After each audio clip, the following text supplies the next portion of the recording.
Many people don't know that Cthulhu was actually an optometrist.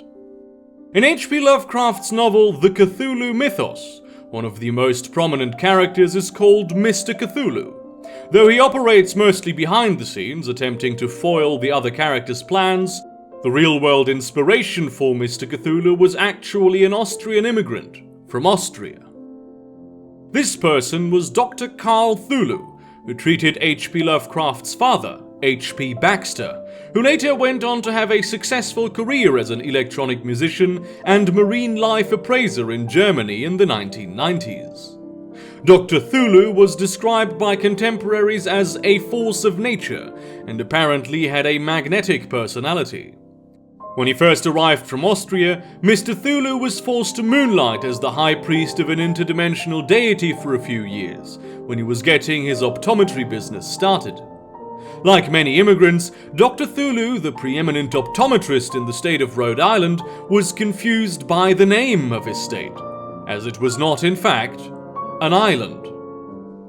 In 1900, with significant financial backing from his high society friends, one of whom was a billionaire with a penchant for practical jokes from New York City, though it was known as New York Town at the time, he used his magnetic personality to get himself elected as the governor of Rhode Island, promising to turn the state into an actual island.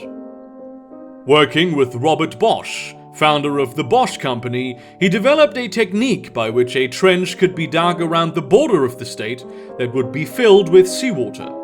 This was accomplished by boring a hole horizontally underneath the border, and then waiting for the soil above to collapse into the tunnel dug. This was dubbed the Cthulhu-Bosch method. This project was only partially completed, however, as the construction engineers soon realized that no seawater was moving into the trench. The reason for this was Poseidon, who in a previous interview with the Atlantis Gazette had called Cthulhu's idea some really idiotic bullshit if you ask me. That stupid ass motherfucker is not getting a single drop of seawater from me. Rumors surfaced that Cthulhu and Poseidon had been involved in a romantic relationship some years earlier, which Cthulhu ended, but both parties have denied this allegation.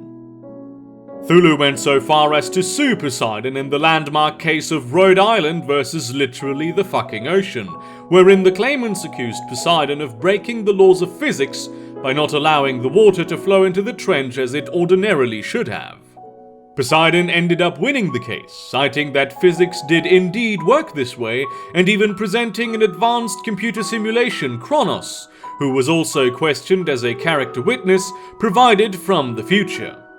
Rumors that the judge had been replaced by a 14-year-old child from the year 2012, also by Kronos, have fueled conspiracy theories to this day. Cthulhu and the government of Rhode Island had to fill the trenches back up with soil, which turned out to be a costly endeavor. Nevertheless, Bosch came out of the enterprise a winner, having miniaturized the design of his trench drill as a highly effective power tool. He eventually began selling these as so-called Makita machines, and his new tool enjoyed a short but very profitable market run. Carl Cthulhu was not re-elected to the office of governor, losing to a bowler hat that would go on to become the longest-running governor of Rhode Island to date. He retired to his seaside optometry practice and eventually dug a trench around it to make it into a small island of its own. It eventually drifted away into the Atlantic Ocean, and Dr. Carl Cthulhu was never to be seen again. It is not clear how much inspiration the character of Mr. Cthulhu in Lovecraft's fiction draws from the real Dr. Carl Cthulhu, but it is clear that the man was an interesting person in his own right, and should not be confined to merely H.P. Lovecraft's work. Unlike Detective John Raymond LaGrasse, who has been trapped there since 1926, and should remain there for obvious reasons. Thank you very much for watching this episode, and learning something with us tonight. Just kidding, Carl Cthulhu was a dentist! Fooled you, you actually bought it! An optometrist! How absurd! Optometry was illegal in Rhode Island at the time and had been illegal for a century. Why would the people of that state vote for a criminal? Oh, I can't believe you fell for that shit. Jesus Christ. An optometrist.